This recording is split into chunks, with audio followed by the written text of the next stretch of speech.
Hello दोस्तों, इस YouTube channel पर आपका स्वागत है। आज की क्लास में हम साइंस के कुछ अच्छे प्रश्नों को लगाएंगे। ये सभी प्रश्न हमने घटना चक्र से लिए हैं, तो आप क्लास को पूरा वॉच कीजिएगा। चलिए क्लास को स्टार्ट करते हैं। प्रश्न नंबर 1 नैनोमीटर होता है। 1 नैनोमीटर किसके बराबर होता है? 10⁻⁻7 सेंटीमीटर के। ऑप्शन बी यहाँ पर सही आंसर हो जाएगा।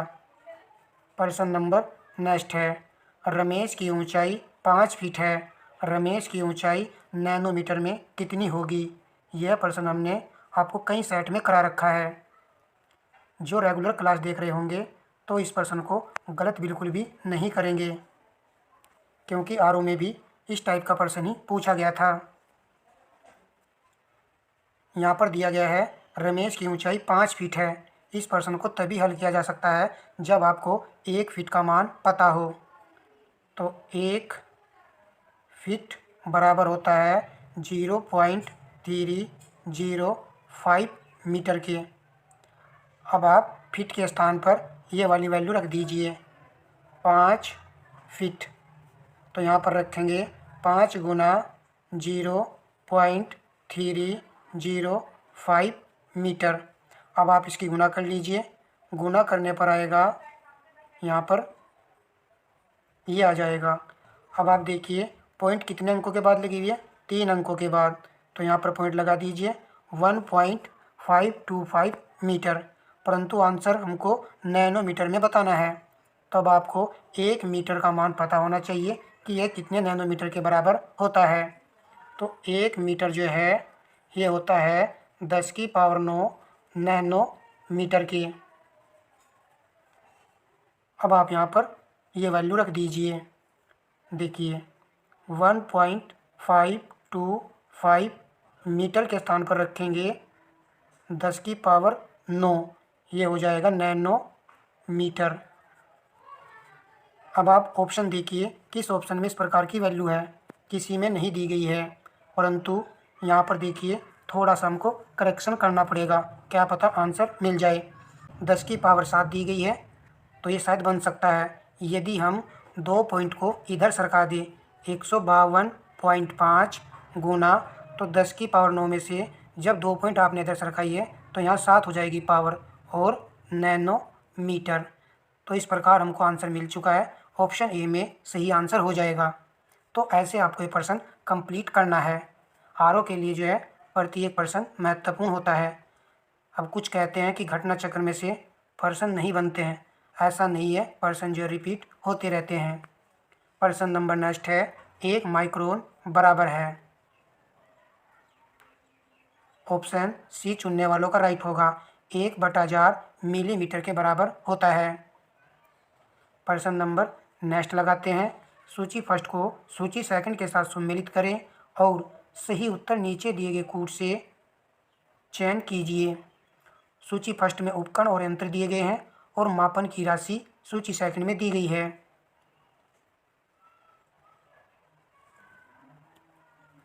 एमीटर से किसको मापा जाता है? धारा को। तो ए का 3 आएगा। हाइग्रोमीटर से आर्द्रता का मापन होता है, यहाँ पर आप 4 लिख दीजिए। स्प्रिंग तुला भार, तो 2 आएगा। बैरोमीटर से दाब का मापन किया जाता है, यानी कि दाब को किससे मापा जाता है? बैरोमीटर से, तो डी का 1 आएगा। 3 4 2 1। ऑप्शन बी आपके प्रश्न का सही आंसर है। प्रश्न नंबर नेक्स्ट देखिए। एक ट्रक, एक कार और एक मोटरसाइकिल की गतिज ऊर्जाएं समान है। यदि समान अवरोधक बल लगाए जाए और वे क्रम से एक्स, वाई और जेड दूरी पर रुके तो कौन सी वैल्यू यहाँ पर आएगी? तो ऑप्शन सी चुनने वाले विद्यार्थियों का राइट होगा। देखिए ये कहा गया है प्रश्न में, एक ट्रक, एक कार और एक मोटरसाइकिल की गतिज ऊर्जाएं समान है। तो जब गतिज ऊर्जाएं समान है तो तब क्या होगा?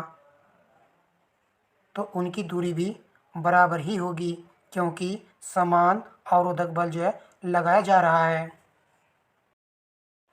चलिए नेक्स्ट प्रश्न लगाते हैं। देख लीजिए कि आपकी तैयारी कहाँ तक पहुँची है। एक व्यक्ति कार में यदि विराम में बैठा है, सड़क से कार के 4 पहियों में से प्रत्येक पर प्रतिक्रिया आर है। जब कार सीधी सड़क पर चलेगी तो अगर पहियों में प्रत्येक पर प्रतिक्रिया में क्या परिवर्तन आएगा? यह आर से अधिक होगी, यह आर से कम होगी, या फिर सी और डी में से कोई आंसर है? ऑप्शन बी सही आंसर होगा, यह आर से कम होगी। नेक्स्ट प्रश्न देखिए। तेल से अंशतः भरा हुआ तेल का एक टैंकर समतल सड़क पर आगे की ओर एक समान त्वरण से जा रहा है। तेल का मुक्त पृष्ठ क्या होगा? ऑप्शन डी राइट आंसर है, परवलय वक्र का आकार लेगा ये। तो याद कर लीजिए, तेल का मुक्त पृष्ठ जो है परवलय वक्र का आकार ले लेगा। सभी प्रश्न जो है पूछे गए हैं। प्रश्न नंबर नेक्स्ट है, यदि पृथ्वी और सूर्य की दूरी जो है उसके स्थान पर दोगुनी होती है तो सूर्य द्वारा पृथ्वी पर गुरुत्वाकर्षण बल जो पड़ता है वह होता है। इस प्रकार का प्रश्न आप तभी कर सकते हो जब आपको यहाँ पर पता हो कि गुरुत्वाकर्षण बल का फॉर्मूला क्या होता है। F बराबर m1m2/r² होता है।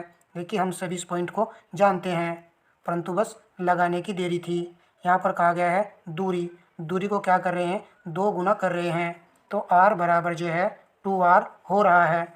बस r के स्थान पर जैसे ही आप वैल्यू इसमें पुट करेंगे तो आपको आंसर मिल जाएगा चौथा भाग। अब जितना है उसका चौथा भाग होगा। चलिए, आसानी से प्रश्न को हमने हल कर लिया है। प्रश्न नंबर 9 है, जिस ताप पर पानी का घनत्व अधिकतम होता है वह है। ऑप्शन ए राइट आंसर होगा, 4 डिग्री सेल्सियस। देखिए, प्रश्न जो है ये बार बार पूछा जाता है।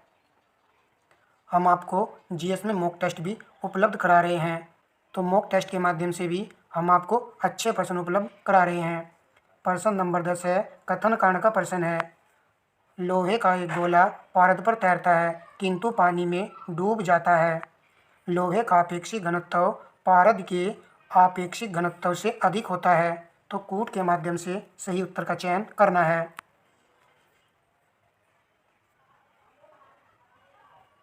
ऑप्शन सी राइट आंसर होगा, ए सही है, परंतु आर यहाँ पर गलत है। देखिए, लोहे का एक गोला पारद पर तैरता किंतु पानी में डूब जाता है। लोहे का अपेक्षित घनत्व जो है पारे से कम होता है, इसीलिए तो लोहे का गोला पारद पर तैरता है परंतु पानी में डूब जाता है। तो कारण में यहाँ पर क्या होना चाहिए था, कम होना चाहिए था। चलिए, नेक्स्ट प्रश्न देखते हैं। मिट्टी का तेल पानी के ऊपर इसलिए तैरता है क्योंकि उसका घनत्व पानी के घनत्व से कम होता है। मिट्टी का तेल पानी के ऊपर इसलिए तैरता है क्योंकि उसका घनत्व पानी के घनत्व से कम होता है। चलिए, नेक्स्ट प्रश्न देखते हैं। देखिए, ये टेस्ट सीरीज यदि आपको पसंद आएगी या अच्छी लगेगी तो इसको कंटिन्यू जारी कर देंगे। प्रश्नों को जो हमने क्रम में कवर किया है। प्रश्न नंबर 12 है, निम्नलिखित कथनों पर विचार कीजिए। उपयुक्त में से कौन से कथन सही हैं? यदि केशवकत्व की परिघटना नहीं होती तो केरोसिन दीप का उपयोग मुश्किल हो जाता, तो बिल्कुल सही पॉइंट है। कोई मृदुपेय का उपयोग करने के लिए अस्ट्रा का प्रयोग नहीं कर पाता। शाही शोकपत्र काम करने में विफल हो जाता। बड़े पेड़ जिन्हें हम अपने चारों ओर देखते हैं पृथ्वी पर नहीं उगते। देखिए, यहाँ पर उपयुक्त में से कौन से कथन सही हैं? ऑप्शन बी राइट आंसर है, केवल 1, 3 और 4 सही हैं, परंतु दूसरे वाला पॉइंट ये यहाँ पर सही नहीं है। चलिए, नेक्स्ट प्रश्न देखते हैं। देखिए, प्रश्न अच्छे हैं। जब प्रकाश एक माध्यम से दूसरे माध्यम में जाता है तो निम्न में से कौन सा एक अपरिवर्तित रहता है? तीव्रता, वेग, तरंगदैर्घ्य, आवृत्ति। तो ऑप्शन डी राइट आंसर है। आवृत्ति जो है अपरिवर्तित रहती है, इसमें कोई भी चेंजिंग नहीं देखने को मिलती है। जबकि आपका वेग और तरंगदैर्घ्य ये दोनों जो है बदल जाते हैं। प्रश्न नंबर नेक्स्ट लगाते हैं। और जो विद्यार्थी इनका आंसर अच्छे से कर रहे हैं तो उनकी तैयारी यहाँ पर बहुत ही अच्छी है। नीचे दो वक्तव्य दिए गए हैं, जिनमें से एक को कथन और दूसरे को कारण कहा गया है। कथन कारण का ही प्रश्न है। हीरा अपने ही आकार के अनुकारी कांच से अधिक झिलमिलाता है। कारण, हीरे का अपवर्तनांक कांच के अपवर्तनांक से कम होता है। उपर्युक्त दोनों वक्तव्यों के संदर्भ में कौन सा सही है? ऑप्शन सी राइट आंसर है। ए सही है, परंतु आर यहाँ पर गलत है। देख लीजिए ध्यान से। हीरा अपने ही आकार के अनुकारी कांच से अधिक चमकता है। तो हीरा तो जो है अधिक ही चमकता है, अधिक ही झिलमिलाता है। हीरे का अपवर्तनांक कांच के अपवर्तनांक से कम होता है, ये गलत है, क्योंकि हीरे का अपवर्तनांक कांच के अपवर्तनांक से अधिक होता है। यदि हम देखें कि हीरे का अपवर्तनांक कितना होता है, 2.4 होता है, और वहीं पर कांच का अपवर्तनांक होता है 1.51। ये यहाँ पर वैल्यू होती है इन दोनों की अलग अलग। चलिए प्रश्न नंबर नेक्स्ट देखते हैं। दाढ़ी बनाने के लिए काम में लेते हैं। तो वेरी इजी है, ये राइट आंसर होगा। अवतल दर्पण का जो है प्रयोग किया जाता है दाढ़ी बनाने में। कार की हेडलाइट में भी अवतल दर्पण का ही प्रयोग किया जाता है। प्रश्न नंबर 16 है। निम्नलिखित कथनों पर विचार कीजिए। उपर्युक्त कथनों में से देखिए यहाँ पर कौन कौन से सही हैं। आकाश नीला दिखने का कारण प्रकाश का कम प्रकीर्णन है। इंद्रधनुष के 7 रंगों का कारण प्रकाश का प्रकीर्णन है। सूर्योदय के समय सूर्य लाल दिखने का कारण है प्रकाश का प्रकीर्णन। यदि आपने ऑप्शन बी चुना है तो सही है। 1 और 3 यहाँ पर सही हैं, परंतु सेकंड वाला गलत है। इंद्रधनुष के 7 रंगों का कारण जो है क्या होता है, प्रिज्म होता है। और यहाँ पर जो है लाइक के बटन को लाइक कर दीजिए। नेक्स्ट प्रश्न देखते हैं। कथन कारण का प्रश्न है। प्रकाश के दृश्य वर्णक्रम में लाल प्रकाश हरे प्रकाश की अपेक्षा अधिक ऊर्जास्वी होता है। लाल प्रकाश का तरंगदैर्घ्य हरे प्रकाश के तरंगदैर्घ्य से अधिक है। कूट के माध्यम से सही उत्तर चुनिए। देखिए काफ़ी अच्छे प्रश्न यहाँ पर आपको देखने को मिल रहे हैं और काफ़ी कुछ सीखने को मिलेगा। यदि ये प्रश्न रिपीट होते हैं तो ये हमारे लिए प्लस पॉइंट हो जाएंगे। ऑप्शन डी राइट आंसर है। ये गलत है, परंतु आर सही है। लाल प्रकाश का तरंगदैर्घ्य हरे प्रकाश के तरंगदैर्घ्य से अधिक होता है। ये बात बिल्कुल सही लिखी हुई है। अब पहले में क्या कहा गया है, प्रकाश के दृश्य वर्णक्रम में लाल प्रकाश हरे प्रकाश की अपेक्षा अधिक ऊर्जास्वी होता है। ये गलत है, क्योंकि हरे प्रकाश की जो है ऊर्जा अधिक होती है लाल प्रकाश की अपेक्षा। और हमने यहाँ पर ये भी बता देते हैं, हम आपको यहाँ पर ये भी बता देते हैं कि हरे प्रकाश की ऊर्जा कितनी होती है। तो हरे प्रकाश की जो ऊर्जा होती है वो 2.34 इलेक्ट्रॉन वोल्ट होती है, और लाल प्रकाश की ऊर्जा ये होती है आपकी 1.77 ईवी इलेक्ट्रॉन वोल्ट। बस थोड़ा सा जो इसको याद नहीं रखना है, माइंड में जो है थोड़ा सा सेट हो जाएगा। चलिए प्रश्न नंबर देखते हैं नेक्स्ट। निकट दृष्टि दोष दूर करने के लिए निम्नलिखित में से कौन सा लेंस उपयोग में लाया जाता है? तो ऑप्शन बी राइट आंसर है। नोथोदर कॉनकेव लेंस का प्रयोग किया जाता है निकट दृष्टि दोष को ठीक करने के लिए। अवतल लेंस जो हम प्रयोग में लाते हैं। प्रश्न नंबर नेक्स्ट है। निम्नलिखित कथनों पर विचार कीजिए। यदि कोई व्यक्ति पानी भरी बाल्टी में पड़े एक सिक्के को देखता है तो उसे सिक्का अपने वास्तविक स्थल से अपेक्षाकृत निकट लगेगा। तो ये पॉइंट यहाँ पर बिल्कुल सही लिखा हुआ है। यदि जल के अंदर कोई व्यक्ति जल तल से ऊपर एक सिक्के को देखता है तो सिक्का अपने वास्तविक स्थल से अपेक्षाकृत अधिक ऊंचाई पर लगेगा। दोनों पॉइंट में सिक्के की चर्चा की जा रही है, तो ये भी यहाँ पर सही है। दोनों ही कथन यहाँ पर सही हो जाएंगे, सही का ही चयन करना था। और ये परिघटना किसके कारण होती है? आप सब जानते हो, अपवर्तन के कारण ऐसा होता है। प्रश्न नंबर नेक्स्ट है, यदि किसी ऐनक के लेंस की पावर 2 डायोप्टर हो तो इसके फोकस दूरी होगी। तो इसकी फोकस दूरी यहाँ पर क्या रहेगी? ऐसा प्रश्न है कि इस बार एग्जाम में छप सकता है। फोकस दूरी निकालनी है तो P बराबर 100/f सेंटीमीटर। तो लेंस की पावर 2 डायोप्टर आपको दी गई है, तो 2 यहाँ पर रख दीजिए और 100 इधर रखा रहने दीजिए।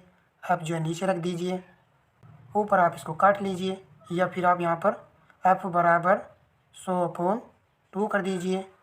और जैसे इसको काटेंगे कितना आएगा? 50 सेंटीमीटर आ जाएगा। तो ऑप्शन सी राइट आंसर होगा।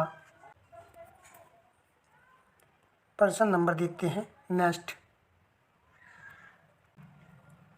कथन कारण का प्रश्न है, कर्षण छिद्र एक ऐसा खगोलीय अस्तित्व है जिसे दूरबीन से नहीं देखा जा सकता। कारण, कर्षण छिद्र पर गुरुत्व क्षेत्र इतना प्रबल होता है कि यह प्रकाश को भी बच निकलने नहीं देता है। तो देखिए यहाँ पर क्या दोनों सही हैं और व्याख्या भी कर रहे हैं, या फिर इनमें से कोई गलत है? तो यहाँ पर कथन भी सही है और कारण भी सही है, और ये एक दूसरे की व्याख्या भी कर रहे हैं। तो आंसर हो जाएगा ऑप्शन ए। कर्षण छिद्र ब्लैक होल ऐसी खगोलीय घटना है जिसको दूरबीन से नहीं देखा जा सकता। तो बिल्कुल सही लिखा हुआ था। कर्षण छिद्र पर गुरुत्व क्षेत्र इतना प्रबल होता है कि यहाँ से प्रकाश भी बच नहीं निकल सकता, उसको भी ये क्या कर लेता है? अब्जॉर्ब कर लेता है। प्रश्न नंबर देखते हैं नेक्स्ट। तेल का एक बैरल निम्न में से लगभग कितना होता है? तो ये भी एक अच्छा प्रश्न है। ऑप्शन बी राइट आंसर होगा, 159 लीटर। प्रश्न नंबर नेक्स्ट है, निम्नलिखित कथनों पर विचार कीजिए। एक सामान्य दोलक का दोलन चल रहा है, ऐसे में। ये काफ़ी महत्वपूर्ण प्रश्न है, इसको आप यहाँ पर लगाने की पूरी कोशिश कीजिएगा।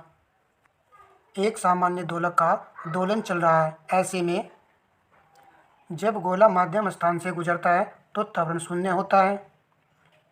हर आवर्तन में गोलक 2 बार किसी एक निर्दिष्ट वेग को प्राप्त करता है। दोलन के दौरान जब गोला चरम स्थिति पर पहुंचता है, उसके गति और वेग दोनों शून्य होंगे। सामान्य दोलक का दोलन आयाम समय के साथ साथ कम होता जाता है। इनमें से कौन कौन से सही हैं? मोस्ट इम्पोर्टेंट प्रश्न है, बन सकता है एग्जाम में।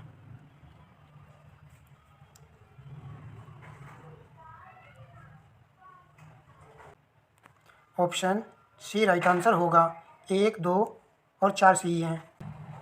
तो तीसरा पॉइंट यहाँ पर सही नहीं है, इसको हम जरा सा समझ लेते हैं इस थ्योरी के माध्यम से। सरल आवर्त गति करने वाला पिंड जब अपनी माध्यम स्थिति से गुजरता है तो क्या क्या वहाँ पर होता है, वो सब यहाँ पर दिया गया है। अच्छा प्रश्न है, इसलिए मैंने इसको लिया है। उस पर कोई बल कार्य नहीं करता है, माध्यम स्थिति से गुजरता है तो कोई बल कार्य नहीं करता है। देखते हैं यहाँ पर हम इसका चित्र जो है बना लेते हैं, ऐसे, ये ऐसे करके, और फिर आप यहाँ पर ऐसे कर दीजिए। ये यहाँ पर आपकी मध्यमान स्थिति होती है, माध्यम स्थिति होती है। यहाँ पर देखिए क्या क्या कंडीशन होती है। जब दोलन होता है तब देखिए क्या होता है। आपको याद रखना है कि जब माध्यम स्थिति से गुजरता है तो यहाँ पर आपका वेग क्या होता है? अधिकतम होता है। और जब वेग अधिकतम होगा तब क्या होगा? तो उसकी गतिज ऊर्जा भी अधिकतम होगी, क्योंकि काइनेटिक एनर्जी क्या होती है? 1/2 mv²। गतिज ऊर्जा का फॉर्मूला है। यदि वेग अधिकतम होगा तो गतिज ऊर्जा भी अधिकतम हो जाएगी। ये दोनों पॉइंट आपको याद रखने हैं। और स्थिति ऊर्जा शून्य होती है, तो याद रखना जब वेग अधिकतम होगा गतिज ऊर्जा अधिकतम होगी, परंतु स्थिति ऊर्जा क्या होगी? शून्य होगी।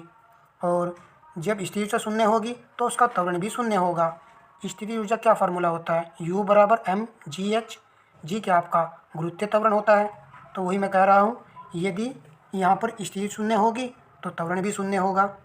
ठीक है दोस्तों, ये पॉइंट आपको पता चल चुका है। अब आइए आप थोड़ा सा नीचे, जब चरम स्थिति पर पहुँचता है पिंड, जब गति करता है और यहाँ पर चरम स्थिति पर ये पहुँचता है, तब क्या होता है, यहाँ पर आपका त्वरण अधिकतम हो जाएगा और प्रत्यानयन बल भी अधिकतम हो जाएगा, परंतु यहाँ आने पर आपका वेग जो है शून्य हो जाएगा। जैसे ही वेग शून्य होगा तो गतिज ऊर्जा भी आपकी शून्य हो जाएगी।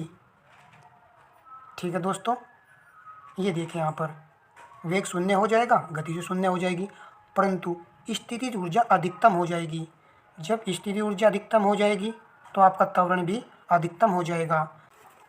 जब दोलन करता हुआ पिंड जो है पहुँचेगा चरम स्थिति पर, तब ये कंडीशन होगी। चलिए, आपको समझ आ गया होगा। कोशिश तो की है मैंने पूरी आपको समझाने की। प्रश्न नंबर 24 है, प्रेशर कुकर में खाना जल्दी पकता है क्योंकि अधिक दबाव के कारण पानी का क्वथनांक बढ़ जाता है। सी यहाँ पर राइट आंसर होगा। प्रश्न नंबर 25 है, गर्म करने से विस्तारण होता है। केवल ठोस पदार्थ में पदार्थ का भार बढ़ा देता है, पदार्थ का घनत्व घटा देता है, सभी द्रवों और ठोस पदार्थों में समान दर से होता है।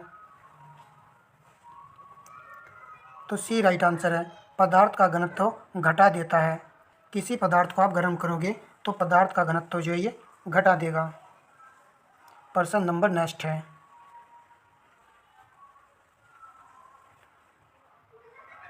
15 किलोग्राम की एक वस्तु जब भूमि से 10 मीटर की ऊंचाई पर हो तो तब इसमें निहित ऊर्जा, यहाँ पर रिक्त स्थान फिल करना होती है। दिया गया आपको जी का मान। तो न्यूमेरिकल टाइप भी एक प्रश्न आया था और आगे भी आ सकता है।